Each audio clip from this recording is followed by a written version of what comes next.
दूर दूर से आए हुए मेरे भाई बहन,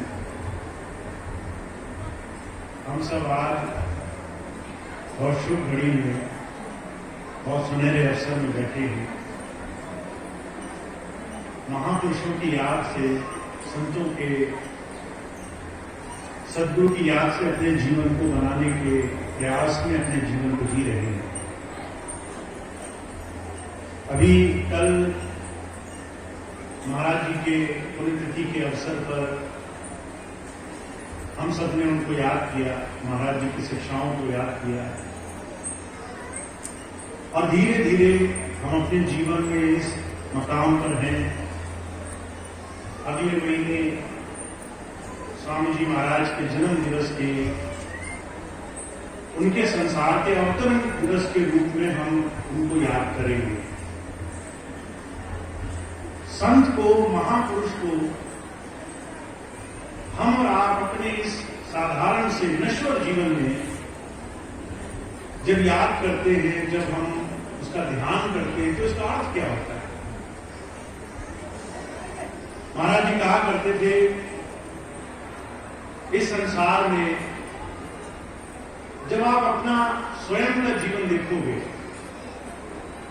24 घंटे संसार में उलझते हुए तरह तरह की परेशानियों में, कलेश में, लेन देन में, संसार की तरह तरह की परेशानियों को रोज आप जब देखोगे, तो आपको ये एहसास नहीं होगा जीवन हमने क्यों पाया। आप इस माया के इस बड़े भरे बहाव में, जैसे नदी में कोई सांप, बिच्छू, कीड़े उस बहाव में तेजी से बहते चले जाते हैं, उनकी कोई ताकत नहीं होती। ऐसे रोजमर्रा के अपने जीवन के बड़े तेज बहाव में कई बार हमें इस बात का एहसास तक नहीं होता हमने जन्म क्यों पाया, हम क्या कर रहे हैं जीवन में, हमें क्या जीवन में करना है, किस दिशा में हमें जाना है। मैं हर रोज बहुत सारे प्रेमी भाई बहनों से मिलता हूं जो इस बात से परेशान है कि जीवन तरह तरह की परेशानियों से भरा हुआ है। मुझे गोस्वामी जी की एक बात याद आती है। गोस्वामी जी ने कहा था, इस संसार में जिसे हम सुखों की नगरी मान रहे हैं, हर रोज सुख खोज रहे हैं, अपने हर दिन की दिनचर्या में, हर एक काम में, दुनिया के बड़े से बड़े साधनों में जहां हम सुख ढूंढ रहे हैं। घर में पैसा आ जाएगा तो सुख होगा, बच्चों की शादी हो जाएगी तो सुख होगा, पैसा ज्यादा कमा लेंगे सुख होगा। ये सुख ही तो है। जिस संसार को हम सुखों की नगरी मान रहे हैं, ये कर्मों का एक बड़ा भारी भंडार है, कर्जा है। का कर्म प्रधान विश्व रच राखा, जो जस कीन दास फल चाहा। संतों महापुरुषों के आने से ही सबसे पहली चीज की शुरुआत क्या हुई? वो कह रहे हैं, तुम्हारे जीवन में हर एक सांस कर्जे से बंधी हुई है। तुम्हें ये दिखाई नहीं देता। कोई तुमसे मिलने आया, तुम्हें लगा कोई तुम्हारा दोस्त है, कोई तुमसे बात करने आया, तुम्हें लगा तुम्हारा भला करेगा, कोई रोज तुमसे सौदा कर रहा है, तुम्हें लग रहा है कि तुम्हारा सबसे बड़ा हितैषी है। ये सब कर्जदार है। हर एक इंसान का इस संसार में कर्म से लेना देना है। हम और आप न जाने कितने कर्मों का भुगतान हर रोज, हर पल भुगतते रहते हैं।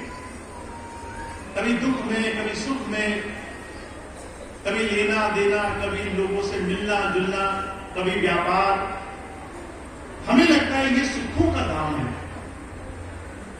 जब संत आते हैं, वो कहते हैं, आप जीवन में जिस कर्जे को सुख मानते हो, हर रोज के जीवन की भाग दौड़ को जिसे सुख मानते हो, वो आपके जीवन में अनगिनत सुख और दुखों के कर्मों का भंडार है। ये कर्म का जो कर्जा आप काट रहे हो, ये पुराना कर्जा है। पर इसके साथ आप क्या करोगे, क्या जीवन जियोगे, कैसे अपनी विचारधारा रखोगे, क्या मान करके अपने जीवन में चलोगे, वो तुम्हारे जीवन को संवारेगा। हुजूर एक बड़ी सुंदर घटना सुनाया करते थे। एक गुरु शिष्य था, उसने गुरुवाणी पढ़ी। गुरुवाणी संतों महात्माओं के जीवन के अनुभव का सार है। अलग अलग महात्माओं की वाणियां हैं उसमें। सिख गुरुओं की वाणियां हैं, कबीर साहब की, गुरु रैदास की, तरह तरह के महापुरुषों की 50 से ज्यादा महात्माओं की वाणियां हैं। अब एक गुरु शिष्य ने गुरुवाणी रोज पढ़ना शुरू किया तो गुरुवाणी का एक छंद कहता है, सतगुरु सिख के बंधन काटे। गुरु के मिलने का मतलब क्या है? गुरु तुम्हारे बंधन काट देगा, तुम्हारे पाप कर्मों को नाश कर देगा, तुम्हारे जीवन को अमृत बना देगा।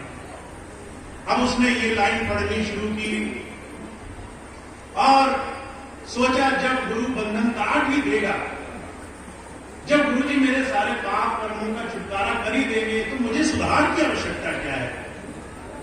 मुझे तो कुछ भी बदलना जरूरी नहीं है। तरह तरह के उल्टे कामों में लगा रहा। एक दिन रात में लालच आया कि मुझे पड़ोसी के खेत से बड़े मीठे मीठे फल लगे हैं, फल चुरा लेने चाहिए। मन में डर आया, कहीं पकड़े गए तो क्या होगा? तो गुरुवाणी की वही लाइन याद आ गई, सतगुरु सिख के बंधन काटे।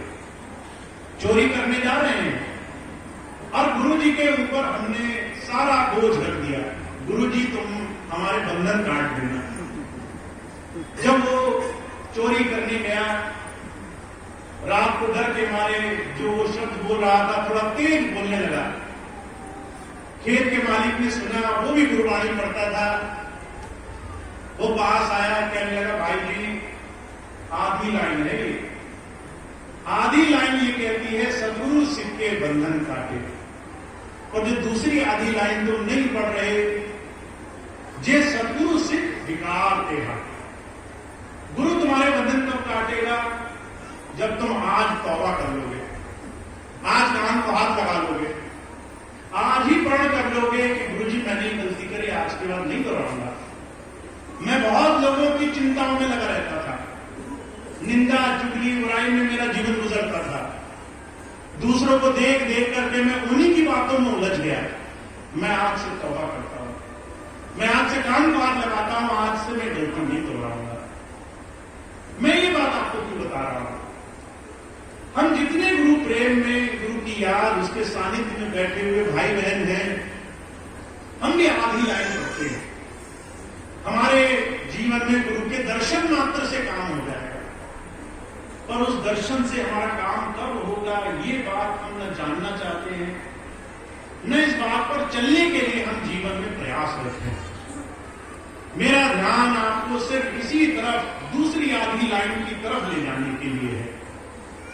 गुरु तब हमारे जीवन में प्रकाश करता है जब हम अंधकार से बचने का प्रण ले लेते हैं, जब हम मन में संकल्प ले लेते हैं कि गुरु जी आज से अंधकार में जीना गवारा नहीं है, आज से हम बुराई व्याधि गलतियों में, गंदगी में रहने को तैयार नहीं है, आज से हम गलत काम करने से तौबा करते हैं, हम जीवन में सही दिशा में कदम उठाना चाहते हैं।